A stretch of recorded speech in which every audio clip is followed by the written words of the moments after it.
Bismillahirrahmanirrahim. Assalamualaikum warahmatullahi wabarakatuh. Waalaikumsalam warahmatullahi wabarakatuh. Alhamdulillahirabbil alamin wassalatu wassalamu ala asyrafil anbiya'i wal mursalin sayyidina Muhammad wa ala alihi wa ashabihi ajma'in. Allahumma faqihna fid din wa 'allimna ta'wil.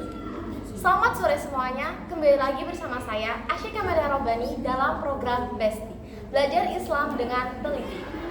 Nah, kita masih akan membahas kitab Safinatun Najah dan melanjutkan untuk mempelajari 3 pasal.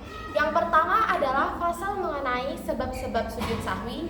Yang kedua, pasal yang membahas tentang sunnah-sunnah aba'ad di dalam sholat. Dan yang ketiga adalah membahas tentang pasal hal-hal yang membatalkan sholat. Langsung saja. Bismillahirrahmanirrahim. Qala al-musannifu rahimahullahu ta'ala wa nafa'ana bihi wa bi'ulumihi fid dharaini amin. Faslun ay hadza faslun. Adapun ini itu fasal. Asbabu sujudis sahwi. Adapun sebab-sebabnya sujud sahwi itu arba'atun, 4. Nah, jadi fasal ini menjelaskan tentang sebab-sebab sujud sahwi yang 4. Al-awwalu, adapun yang pertama itu tarku ba'din, meninggalkan sebagian min aba'adis sholati, daripada sunnah-sunnah aba'adnya sholat, au ba'dil ba'di, atau sebagian dari sunnah aba'ad. Nah, jadi yang pertama adalah meninggalkan satu dari beberapa sunnah aba'ad sholat atau sebagian dari beberapa sunnah aba'ad sholat secara sengaja. Nah, adapun penjelasan mengenai sunnah aba'ad itu akan dibahas di pasal berikutnya. Asani, adapun yang kedua itu fi'luma, mengerjakan apa-apa, yubtilu, yang membatalkan apa, amduhu, menyengajanya ma, wala yubtilu, dan tidak membatalkan apa, sahuhu, melupakannya ma. Idza fa'ala, jikalau melakukan siapa man, hu padanya ma, nasian halai karena lupa. Nah, sebab yang kedua adalah mengerjakan sesuatu yang membatalkan sholat jikalau sesuatu ini dikerjakan secara sengaja, dan apabila dilakukan tanpa sengaja atau karena lupa maka tidak membatalkan sholat. Nah, contohnya adalah seperti memanjangkan rukun sholat yang aslinya itu pendek, seperti i'tidal, atau memanjangkan duduk di antara 2 sujud, atau menambah rakaat sholat. Nah, hal-hal ini mewajibkan seseorang untuk melakukan sujud sahwi. At-talitsu, adapun yang ketiga itu naqlu ruknin, memindah satu rukun qauli ghairi mahallihi, pada selain tempatnya rukun qauli. Nah, jadi sebab yang ketiga adalah memindah rukun qauli di tempat yang seharusnya itu bukan tempatnya rukun qauli. Nah, rukun qauli contohnya seperti membaca Al-Fatihah. Nah, apabila Al-Fatihah ini dilakukan ketika duduk, tidak dilakukan ketika berdiri, maka hal ini mengharuskan seseorang untuk melakukan sujud sahwi. Ar-rabi'u, adapun yang keempat itu iqa'u ruknin fi'liyin, mengerjakan rukun fi'il ma'ahtimali ziyadati, beserta kemungkinan kelebihan. Nah, yang keempat adalah mengerjakan rukun fi'il beserta ragu-ragu adanya tambahan di dalamnya. Contohnya, apabila seseorang melakukan sholat rubaiyah, sholat yang 4 rakaat, seperti sholat duhur, asar, ataupun isya. Nah, dia ini berada di rakaat ketiga. Nah, kemudian orang ini ragu-ragu, sekarang aku lagi ada di rakaat ketiga, apa di rakaat keempat ya? Nah, jadi ada satu kaidah usul fikih yang menyebutkan al-yakinu la yuzalu bisyakki, keyakinan tidak dihilangkan dengan keraguan. Nah, jadi hendaknya orang ini itu menetapkan sesuatu yang yakin dia lakukan, yaitu 3 rakaat. Kemudian menambahinya sehingga kemudian menambah 1 rakaat baru sujud sahwi. Pasal berikutnya, faslun ay hadza faslun, adapun ini itu fasal. Aba'adus sholati, adapun sunnah aba'adnya sholat itu sab'atun 7. Nah, sunnah aba'ad itu menurut Syekh Abu Bakar Muhammad bin Syata ad-Dimyati di dalam kitab I'anatul Talibin menjelaskan bahwasannya sunnah abaat adalah sunnah yang apabila dikerjakan mengharuskan seseorang untuk melakukan sujud sahwi. Nah, sunnah abaat di dalam pasal ini itu ada 7. Yang pertama, at-tasyahudul awal, tasyahud awal.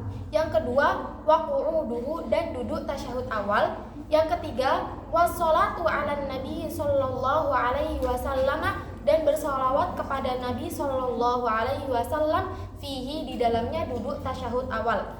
Wassalatu alal ali, dan bersolawat kepada keluarganya Nabi Muhammad fit tasyahudil akhir, di dalam tasyahud akhir. Ini yang keempat. Kemudian yang kelima, wal kunutu, dan kunut, wa qiyamuhu, dan yang keenam, berdiri ketika kunut, wassalatu wassalamu ala nabi sallallahu alaihi wasallam, dan bersolawat dan mengucap salam atas Nabi sallallahu alaihi wasallam, wa alihi, dan keluarganya Nabi, wa sahbihi, dan sahabat-sahabatnya Nabi, fihi, di dalamnya berdiri ketika kunut. Nah, ini adalah sunnah ba'at yang ketujuh.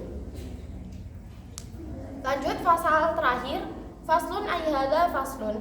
Tabetulu batal apa as-sholatu, sholat, bi arba'i asyarota, dengan 14 apa nih khoslatan bagiannya. Jadi hal-hal yang membatalkan sholat itu ada 14.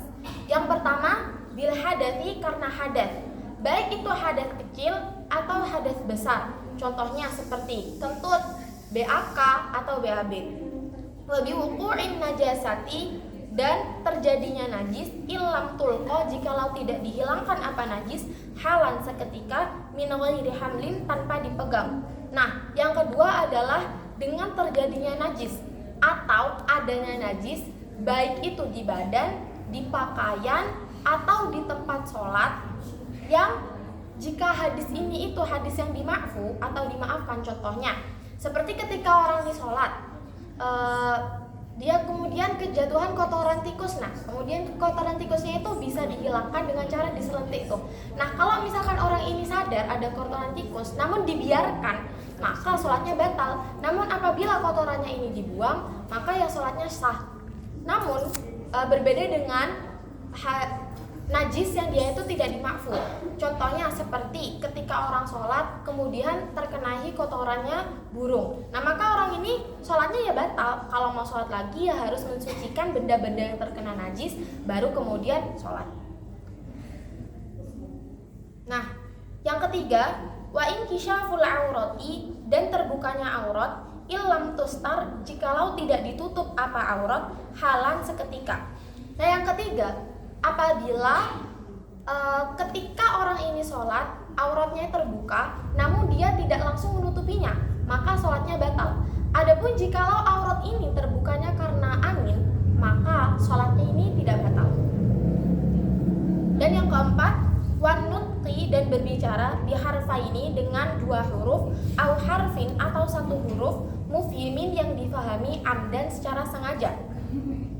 Ya, yang keempat, berbicara dengan 1 huruf atau 2 huruf yang difahami dengan ketika orang ini sengaja. Nah, maksudnya, contohnya, ketika ada orang imam nih, seorang imam nih udah sholat, kemudian di sebelahnya ada orang yang masih duduk-duduk, belum langsung sholat. Nah, kemudian imam ini tuh baca kumil laila illa qalila.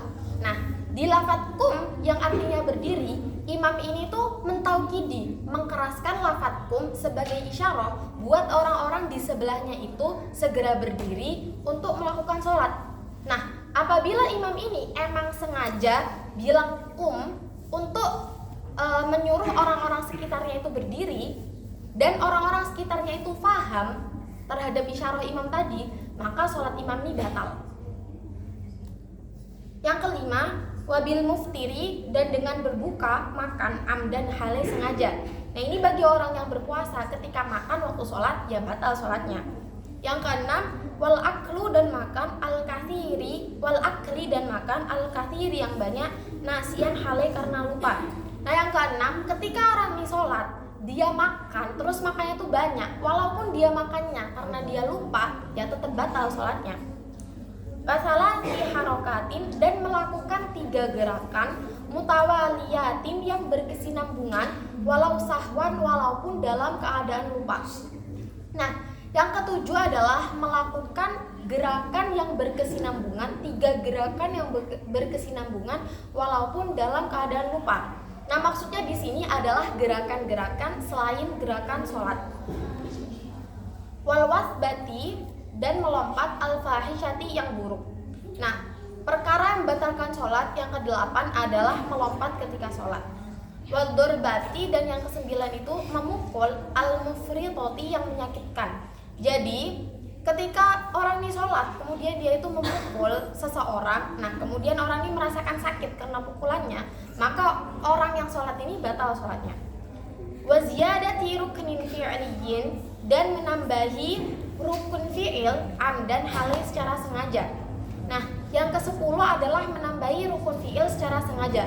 Contohnya, menambahi rakaat sholat maghrib yang 3 ditambah 1 atau ditambah 2 rakaat lagi dan dikerjakannya secara sengaja, maka hal-hal ini itu membatalkan sholat. Wattaqaddumi, dan mendahulukan ala imamihi, atas imamnya birukna ini dengan 2 rukun. Wattakhallufi, dan mengakhirkan bihima, dengannya 2 rukun, bighairi udhrin, tanpa adanya udzur. Nah, hal yang membatalkan sholat yang ke-12 adalah mendahului imam dengan 2 rukun atau mengakhirkan imam dengan 2 rukun. Maksudnya, imam ini sedang sujud nih, kemudian makmumnya, imam ini sedang ruku. Nah, kemudian makmumnya sudah sujud duluan. Nah, ini membatalkan sholat. Begitu juga imam ini sudah sujud, namun makmumnya masih dalam keadaan ruku. Nah, ini membatalkan sholat. Ingat, bighairi udhrin, jikalau tidak ada udzur. Wa niyati qat'is sholati, dan niat memutus sholat. Perkara selanjutnya adalah niat memutus sholat di tengah-tengah sholat. Hal ini membatalkan sholat. Wa ta'liqi qat'iha, dan menyambungkan atau menggantungkan memutusnya sholat bisyai'in, dengan sesuatu. Nah, yang ke-13 adalah menggantungkan niat memutus sholat dengan sesuatu. Dan yang terakhir, yang ke-14 adalah wattaraddudi, dan ragu-ragu fi qat'iha, di dalam memutusnya sholat. Nah, contohnya, orang yang sholat ini sedang berada di rakaat pertama dalam sholat. Nah, kemudian dia ragu-ragu, apakah aku mau melanjutkan sholat ini atau tidak. Nah, keadaan ragu-ragunya seseorang ini itu sudah membatalkan sholat. Jadi teman-teman, apabila kita itu mau melakukan sholat, terutama sholat yang fardu, kita harus benar-benar melafadzkan niat atau meniatkan sholat fardu itu dengan baik, sehingga ketika di dalam sholat kita itu tidak bakal terjadi yang namanya keraguan-raguan dalam niat, karena niat dalam sholat itu sangat penting. Nah, teman-teman, asyik rasa cukup sekian pembelajaran kita pada sore hari ini. Semoga teman-teman menemukan pembahasan ini bermanfaat buat kita semuanya. Terima kasih atas perhatiannya. Nun wal qalami wa ma yasturun. Wassalamualaikum warahmatullahi wabarakatuh. Waalaikumsalam.